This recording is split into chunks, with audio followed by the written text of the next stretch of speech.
بسم اللہ الرحمن الرحیم۔ آج کا میرا موضوع ہے عقیدہ ختم نبوت کو مشکوک کرنے والی اصطلاحات، جیسے محاذرہ، مکاشفہ اور مشاہدہ۔ صوفیوں کا محاذرہ و مکاشفہ و مشاہدہ۔ ابو القاسم قشیری، جن کا انتقال 1072 عیسوی میں ہوا، فرماتے ہیں صوفی کو ابتدائے مرتبہ محاذرہ ملتا ہے، پھر مکاشفہ اور پھر مشاہدہ۔ محاذرہ دل کے حاضر ہونے کو کہتے ہیں۔ کبھی برہان کی وجہ سے یہ حضوری مسلسل چلی جاتی ہے اور ایسا شخص اگرچہ سلطان ذکر کے غلبے سے حاضر کیوں نہ ہو، لیکن در حقیقت وہ پردے کے پیچھے ہوتا ہے، مکاشفہ ہوتا ہے، اور اس حال میں صوفی بیان کے صفت سے متصف ہو کر حاضر ہوتا ہے۔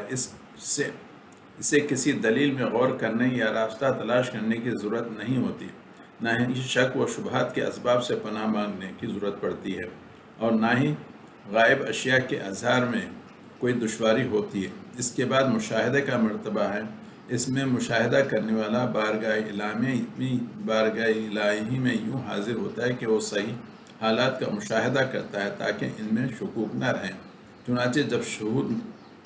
چنانچہ جب گویا آسمانی اسرار پردوں کے بادلوں سے صاف ہو جاتا ہے تو برج شرف سے شہود کا سورج اپنی چمک دمک دکھانے لگتا ہے۔ مشاہدے کا مرتبہ ہے۔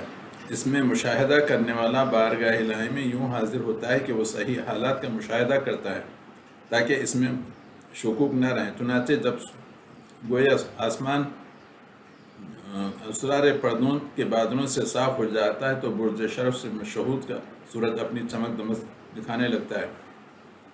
اصل مشاہدہ وہ ہوتا ہے جس کا ذکر جنید نے کیا ہے کہ حق کا وجود تو موجود ہو لیکن خود تم دکھائی نہ دو۔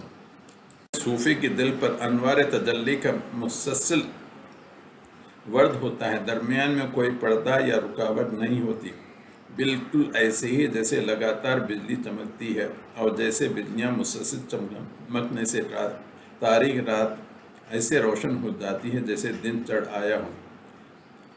یوں ہی صوفی جب اپنے دل پر تجلی ہوتے دیکھتا ہے تو اسے دن ہی دن دکھائی دیتا ہے، رات کا نام و نشان تک نہیں رہتا۔